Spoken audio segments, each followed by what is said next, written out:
ایک دوست نے ایک سوال پوچھا ہے، مجھے اچھا لگا ان کا بات پوچھنا۔ انہوں نے یہ پوچھا ہے کہ اگر کسی شخص کے والدین دنیا سے چلے جائیں اور جانے کے بعد اسے احساس ہو کہ مجھ سے بڑی غلطیاں ہو گئیں، اسے احساس ہو کہ بڑی کوتاہیاں ہو گئیں، بڑی جگہوں پہ میں بھول گیا۔ بہت سارے لوگوں کو پچھتاوا ہوتا ہے کہ یار بڑی چیزیں تھیں جو ہم کر سکتے تھے پر ہم سے نہیں ہو سکیں۔ انہوں نے پوچھا جی کوئی اب بھی کوئی اس کا حل ہے؟ تو میں نے کہا ہے نا، ہم رسول رحمت کے ماننے والے ہیں صلی اللہ تعالی علیہ وسلم۔ نبی پاک صلی اللہ تعالی علیہ وسلم نے ارشاد فرمایا، الترغیب والترہیب میں حدیث موجود ہے، حضرت انس بن مالک رضی اللہ تعالیٰ عنہ حدیث کے راوی ہیں۔ اللہ کے پیارے حبیب علیہ الصلوۃ والسلام نے فرمایا، جس بندے کے والدین یا دونوں میں سے کوئی ایک انتقال کر جائے اور وہ معاذ اللہ ان کا نافرمان ہو، تو فرمایا پھر ان کے لیے دعا کرتا رہے، استغفار کرتا رہے، کرتا رہے، کرتا رہے، کرتا رہے، امید ہے اللہ اسے نیکوکاروں میں لکھ دے گا،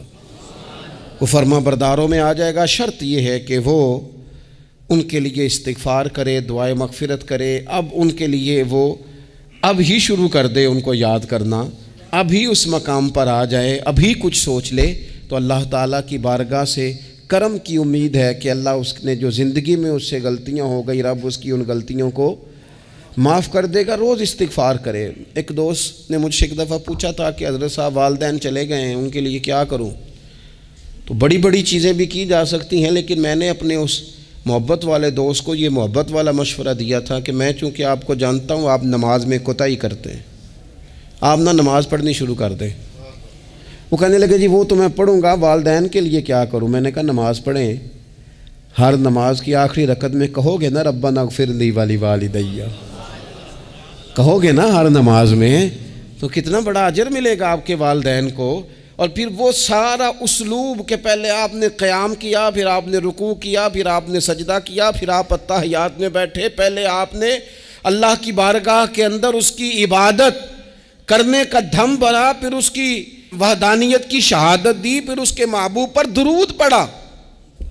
اتنے سارے کام کر کے اب آپ نے آخر میں کہا ربنا اغفر لی